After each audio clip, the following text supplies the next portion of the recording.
Two quick questions from Jeffrey, who is here with us, who's 8 years old. Why did it say in Genesis 1:1 that God was hovering over the waters if the waters were not made yet?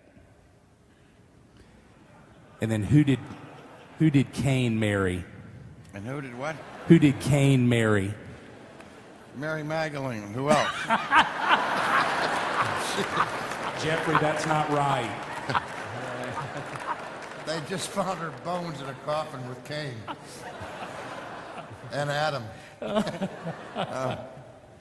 The second one's simple. Cain married his sister. Who else could he possibly marry but his sister? But the genealogies of the Old Testament did not list the women because they weren't gender sensitive in those and but the thing is that it's interesting there is that that the prohibition against marriages of consanguinity, and every 8-year-old knows what that means, right? Were not immediately prohibited. The laws against intermarriage among relatives was a later prohibition that God brought to bear after the initial mandate of being fruitful and multiplying was reached a certain point. And we even know that today, that the problems associated with intermarriage do not begin to show up until several generations later as a constant problem. So Cain married his sister, okay? And the reason why the Bible talks about the Spirit hovering over the waters before the waters are made was that Moses just went to sleep for a second and forgot about the order of creation. What you have there in Genesis is that in the beginning God created the heavens and the earth was without form, right?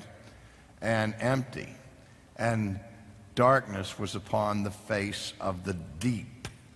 And the deep there refers to that primordial, if you will, some call it the threat of chaos. I don't believe there's anything threatening, but the idea of the abyss.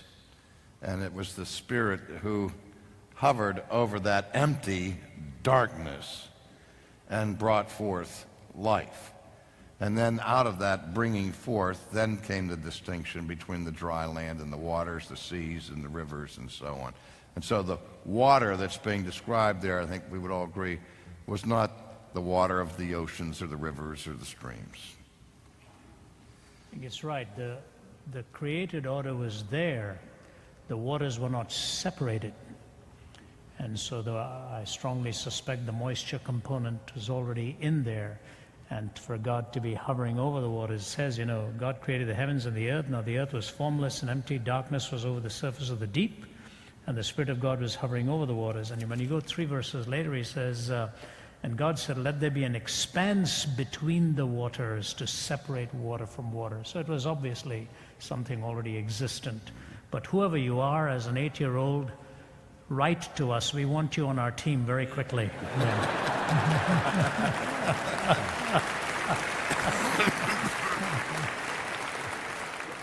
And having a young son of my own, I just want to make sure Jeffrey hears this clearly. Cain married his sister, and you can't marry yours. Thank you for that.